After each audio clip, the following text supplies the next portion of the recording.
In this video, we are going to learn how to express some self-gratitude by tapping into our own inner Snoop Dogg.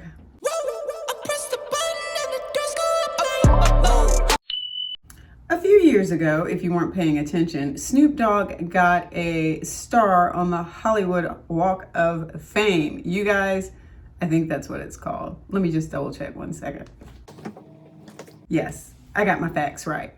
Of course, as it happens when you receive an award, you get up and you thank people. And he did that, but he did something a little different at the end. He thanked himself. And so I want to take a moment for us to talk about that, because I think too often we are quick to judge ourselves. We're quick to think about all of the things that we got wrong, all of the things that we wish we could do better, how we feel like we don't measure up, and where we have failed. Even when we have those small successes. Now, granted, his was a very big success for him, and probably for other people too who don't have a star on the Hollywood Walk of Fame. But for most of us, we don't even give ourselves some gratitude even for the little things that we do. I want to take some time in this video so we can talk about how we can do that. And we're going to hit on first some of the things that he mentioned in his thank you speech.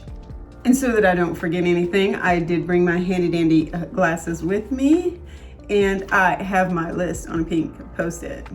So what he started with was, last but not least, I want to thank myself for believing in me. Wait, let me just go down the list real quick, and then we're going to talk about it. I want to thank myself for believing in me, for doing all of this hard work, for not taking days off, for never quitting, for giving, and for getting more right than I got wrong, or something like that, he said.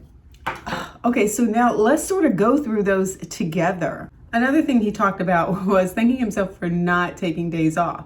There are plenty of times we could take days off, you know? There are plenty of times I'll work on the weekends. I work pretty much every day. I'm not trying to push a hustle mentality here. I'm not trying to say that's what you need to do. What I'm saying is you need to stay flexible and look at what your situations and what your circumstances are to figure out what your own personal schedule looks like.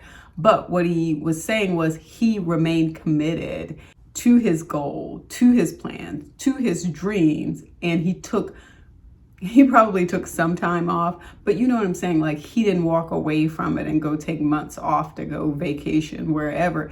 He continued to build until one day he got to the point where he was able to take days off. So if you're looking around at other people, because I know that that's what's going on, you're looking at other people, you're seeing them take days off. Forget them. They don't have the same goals you have. So don't worry about when they're taking days off and the fact that you aren't taking days off. You are working for the dreams that you have. He thanked himself also for putting in and doing the hard work. So let's talk about that. I'm even going to get a little bit more comfortable here, because there's always this thing I hear people say sometimes. It's like, oh, don't work hard, work smart. I always just want to like chop off people's heads when they say that. I'm like, that makes absolutely no sense at all. What people are talking about is putting in the time and actually doing the things that they need to get done. You know, that's what they're saying. So I don't know why people feel like they need to come back and educate other people about how they're supposed to be doing their work. So keep in mind, those are probably people that you don't want to have a lot of conversations with about what your work, your life, your dream, your goals are. They're in a different place than you are.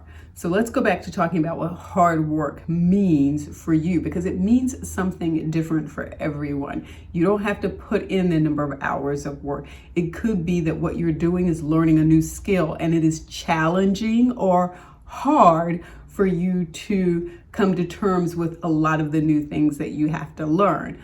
Hard can just sometimes mean I am now in a place where I am uncomfortable. I am stretching myself. I am learning more. I'm doing more things. And yes, it feels uncomfortable. It feels hard. So that's why I say drown out those other people who want to come back with that don't work hard, work smart thing, because they don't know what they're talking about and they need to focus on them and not you. You stick to what your goals and your dreams are. And however it is that you need to work hard, that's for you. Worry about you. Stop listening to them.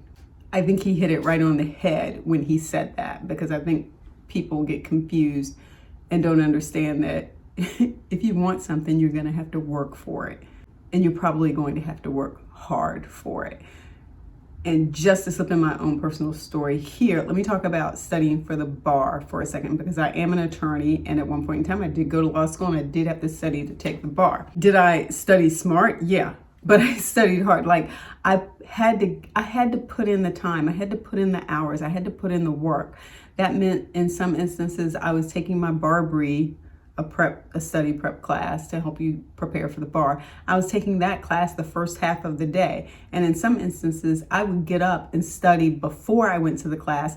Then I'd come back midday, study some more during lunch. And then after that, go over to the library and study for hours. Then come back home, have dinner with my husband and my daughter, and then finish out the evening. All right. I am running into a few challenges with my setup here, but I'll fix that later. And then finishing out the day at home, and you know, that early evening and later into the night going back over studying. So, you know, for some people they say, oh my God, that was awful. But you know, when you're committed to a goal, and my goal was to go ahead and take the bar and to pass it the first time around, because I didn't want to have to do all of that again. And so you're committed the first time. And yes, it's uncomfortable, and yes, it feels hard to do this and get up and have this kind of schedule day after day after day after day. But if you focus on what your outcome is and you remain committed to it, then it becomes that much, and I hesitate to say easier, to continue on that path, however challenging it may feel. But if it is something you truly want, then you will work hard for it. And then he also talked too about getting more right than wrong. Look, there are going to be mistakes. There are going to be things that we do wrong, choices that we make that are not the best choices for us. But in the end, if you stay with it, if you stay committed, you will find that you will make more right choices than wrong choices.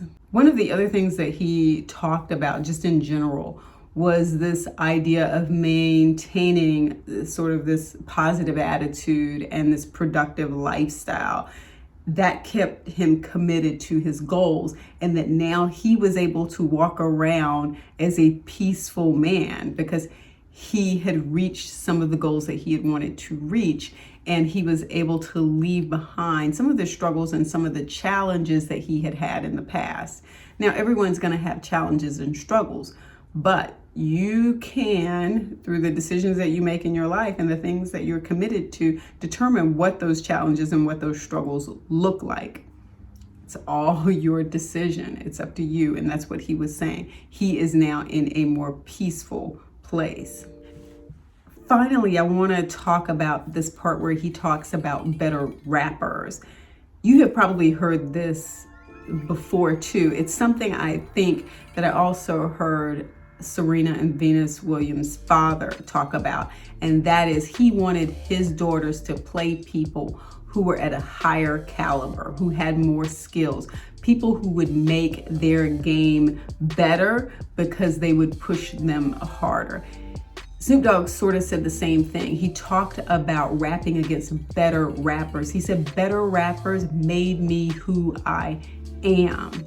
Think about who is in your life that can help you up your skills because their skills or their game is just a little bit higher than yours. And as a result of you being in that environment with them, you then have to work that much harder. In the political world, sort of works the same way.